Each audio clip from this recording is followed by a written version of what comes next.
Good evening, ladies and gentlemen. I haven't got a speech with me right now, so I'm just going to have to improvise a little bit, and so we'll see what comes out. I thought that given that I have no text prepared, I'll just tell you about one of my favourite topics, or my favourite topic of all, which is cycling, which many of you probably already know. Actually, I can start by telling you how I got into cycling in Brussels, and maybe I can even go further back and tell you how I got into cycling when I was a kid. So I remember when I was about 10 years old, and I used to cycle in front of the house. I'm from a family of 5 siblings, and so that means that there's always someone to play with, but we were quite cooped up in the house, being 5 of us, and so that meant that it was nicer to go outside, and we would just often take bikes and just cycle up and down the street. And I remember, for some reason, that was the most enjoyable thing to do as a kid at that age. And then, when I was about 13, I think, I started a paper round. So what I would do is I would get up at 6 in the morning, quite a tough challenge for a 13-year-old kid, and I would cycle down to the local newsagents, pick up a big wad of newspapers, put them in my waterproof bag, and then cycle round so I had a route that I had to follow each day, and I had to deliver one particular paper to one house, so maybe the Guardian to number 13 on the street, and then the Daily Telegraph further down at number 33, for example. And I guess that kind of got me interested in news, which has been useful for interpreting later on. And so I did my paper round, cycling every morning at a very early hour. I did that for about 3 years, up until the age of 16, so I was cycling every day then. Then I ended up moving around. I spent a year in Spain at the age of 18, and a year in Italy shortly after that, and some time in France, and I went to university, and so that meant that I was never really in one place, and I couldn't cycle because maybe I could borrow bikes, or I sometimes bought a bike for a short period, but there were many years when I wasn't really cycling much. And it's only recently, now living in Brussels, where I've been for the last 3 years, that I've got the chance to get back into cycling, to go back to this hobby of mine from when I was young, and what also helped me to earn a bit of money when I was between 13 and 16. So it's only now that, it's only in these last 3 years that I've really been able to get into bikes properly. Partly because I'm stable in one city now, I'm settled in Brussels, but also because of my purchasing power. Now I work, which wasn't the case before, or at least I have more stable work, and so that means that I have the money to buy different bikes and experiment with the different options. So what was my first bike in Brussels? Well, when I got here, my flatmate had a really old, tired, worn-out bike, very heavy, and so I gave it a try, and I used it for a few weeks, and it was really slow, and it was unpleasant to ride, and it didn't get me from A to B fast enough. So I decided that I would go to the bike shop around the corner, and I had a look at some of the bikes. I was like, oh, this one looks good, this one looks okay. I was looking at a price range. I didn't want to spend too much because I knew that there's a lot of bike theft in Brussels. So I thought I only want to spend maybe 200, maximum 300 euros. And so I was looking at those, and then my glance was suddenly lifted by this yellow object which was hanging on the wall in front of me, and I was amazed. I looked up, and it was a racing bike, and I had never actually ridden a racing bike before, even though I'd ridden all kinds of different mountain bikes, city bikes, whatever you like. I had never ridden a racing bike before, and so I asked the shop owner if I could just give it a try, and I was saying to him, I'm not really going to buy it because it's very expensive, and I'm sure it's not really very different from any other bike. And he was saying, well, you'll be surprised if you've never ridden a road bike before, then you'll see that it goes much faster. And it's much lighter. And so I went for a quick spin, and as soon as I pressed down the pedal the first time, I was amazed. I was really blown away by it. I saw that a racing bike flies up hills in comparison to other bikes. And so I went back in and I was like, all right, deal, sold. And I paid for it and I was off. That was my Brussels bike. And I still have that bike nowadays.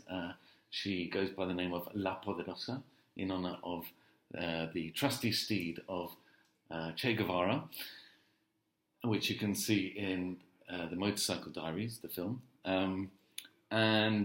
So I rode around on La Poderosa for about a year or so, loving every minute.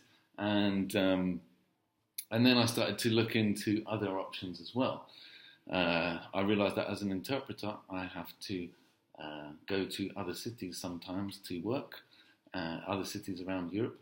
And so it's really nice to have a bike with you when you're traveling, because when you arrive in a city that you're not familiar with, it's hard to know how the public transport works. Getting a taxi is maybe very expensive. And so I thought, well, I do all this traveling, but I would really like to make the most of that time with a bicycle. And also the great thing is that having a bike when you're in a city that you don't know, the great thing is that you can just jump on the bike and go for a spin and see, you can get to know the city. And you're free to explore wherever you like. And so I started looking into folding bikes. I had a similar approach to before. I thought to myself, I don't really need to spend a lot of money. I'll spend a few hundred. And I know that folding bikes are more expensive, so we'll see. So there's no point in investing a huge amount. So I gave a few bikes a try, and I ended up going for the brand that everybody knows, the brand which is from London, which is Brompton. And Brompton is a real trailblazer in terms of folding bikes. They were one of the first companies to design a bike, and their design is very unique. What's also unique about Brompton is that all of the manufacturing takes place in London, in their plant there. And so Brompton is often held aloft as a great example of a company that doesn't outsource all of its manufacturing or manual labour to countries in Asia. And it is a very well-built bike, and that's what I was told by all the reviews that I read when reading up on which bike to go for, which folding bike to go for. But yeah, as I was saying, I didn't want to invest a huge amount, so I thought I'm not going to go for a really nice Brompton. I'll go for a second-hand one. So I spent €850 on my first Brompton. And then when I got it, I used it for a few weeks, and I was like, this is amazing. It's so good. I can just jump on a train, travel to, I don't know, if I'm working in Cologne, for example, I just jump on the train, and there's a direct train from Brussels. I don't have to have a special bag for the bike. I don't have to pack it up in any special way. I just get on the train. I arrive at the platform, fold it up, get on the train, have it by my side or in the luggage rack, and no problem. then when I jump off the train in Cologne, I unfold it and I'm away, cycling away from the station. And there are very few other ways of having such an efficient way of getting around in another city. So, I saw how great the Brompton was, and so I decided it's really nice, but actually I'd like one that is faster and lighter and which has better parts. So I ordered a tailor-made Brompton from the factory in London, and I got it delivered with all of my own specifications. So I decided to have titanium forks, and I decided that actually you don't need many gears on bikes. Nowadays there's some kind of obsession among manufacturers that you need to have lots and lots of gears on your bike because that makes you go faster. Well, no, it doesn't make you go faster at all. It just weighs down the bike. So I decided for my Brompton, I just need 2 gears, keep it simple. And I put nice lights on it. And of course, Marathon Plus tyres. I would recommend Schwalbe Marathon Plus to anyone. They are punctureless tyres, flatless tyres as they're called.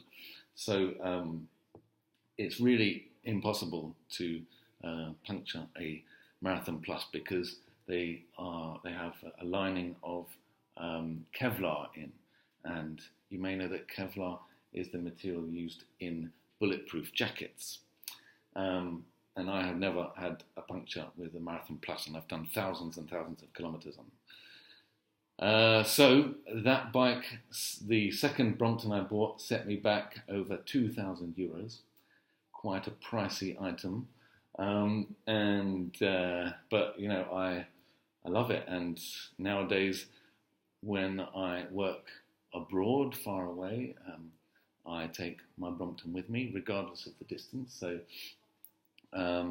I have worked quite a few times in Rome, and so I just cycle to the airport here in Brussels with a special bag on my back, and I put the bike into the bag, fold it up nicely, I check in that bag at the check-in desk, and then at the other end, similarly to the train I was telling you about in Cologne, I collect my luggage at the airport and I walk out with a bike ready to cycle around the city, and I can cycle from the airport into the centre of town, which is what I have done when in Rome. Although I have to say Fiumicino Airport is quite far from the centre of town, about 40 kilometres, but still that's doable, and it's a good way of relaxing after a long flight. So that's that. We're at time up. Okay. Well, I have a lot more that I could tell you. I even decided, I'll wrap up now. I even decided that the Brompton is excellent, but it's actually not enough, and nor is it enough to have a racing bike. I thought what I really want is to do everything by bike, so even long distances. And so now I have bought a bike which can take me 200 kilometers in a day and allow me to arrive not too tired for work. And this bike is called the Stromer. Now I have a speech that I've written on the Stromer about how incredible this machine is. It's an electric bike.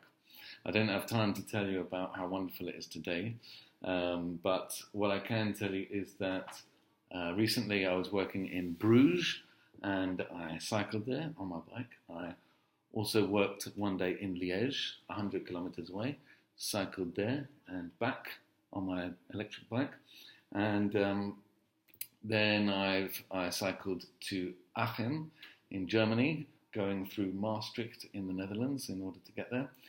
And all of this, so that's cycling for work, not for pleasure. And so now I can do very long distances in this way. It's excellent. The only thing is, it really does leave a dent in your wallet, because the Stromer has cost me in total, with all of the accessories included, €12,000.